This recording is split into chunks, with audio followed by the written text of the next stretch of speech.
Welcome to Bitcoin World Media, जहां हम करेंगे क्रिप्टो की बात आपके साथ। तो आज की जो बड़ी खबर है वो भारत से आ रही है। एक बहुत बड़ी धोखाधड़ी का पर्दाफाश हुआ है, ऐसा सुनने में आया है। जी बिल्कुल।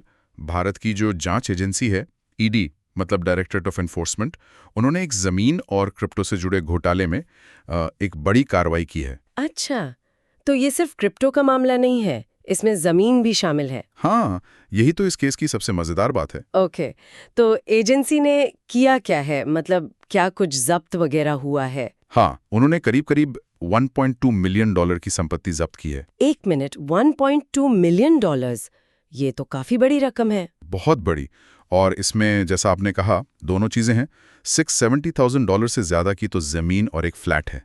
और बाकी का? और बाकी मतलब लगभग 530,500 डॉलर की क्रिप्टो संपत्ति भी जब्त की गई है। वाह, मतलब आधा आधा मामला है, आधा फिजिकल आधा डिजिटल। बिल्कुल। तो ये धोखाधड़ी हुई कैसे? मतलब लोगों को फंसाने का तरीका क्या था? देखिए, तरीका बहुत क्लासिक था। लोगों को जमीन की फर्जी बिक्री का झांसा दिया गया। अच्छा। और साथ ही क्रिप्टो स्कीम्स में निवेश करने पर बहुत ज्यादा मतलब अविश्वसनीय मुनाफे का लालच दिया गया। तो एक तरफ जमीन जैसा भरोसेमंद इन्वेस्टमेंट और दूसरी तरफ क्रिप्टो जैसे नया और हाई रिटर्न वाला इन्वेस्टमेंट। सही पकड़ा आपने।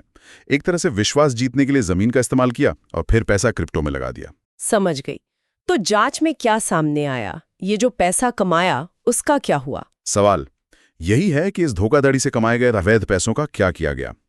जवाब, तो जांच से साफ पता चला है कि इसी धोखे के पैसे का इस्तेमाल ये सारी संपत्तियां खरीदने में हुआ था। मतलब जमीन, फ्लैट और क्रिप्टो सब उसी पैसे से खरीदा गया। जी।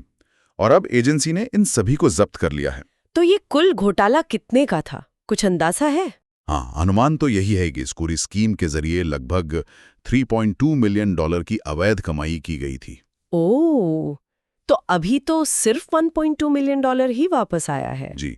और अधिकारियों का यही कहना है कि मामले की जांच अभी भी चल रही है। हो सकता है और भी रिकवरी हो।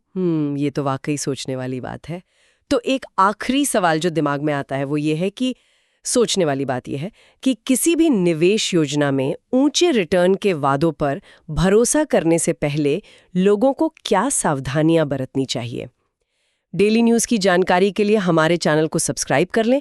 जल्द ही मिलते हैं एक नए टॉपिक के साथ। धन्यवाद।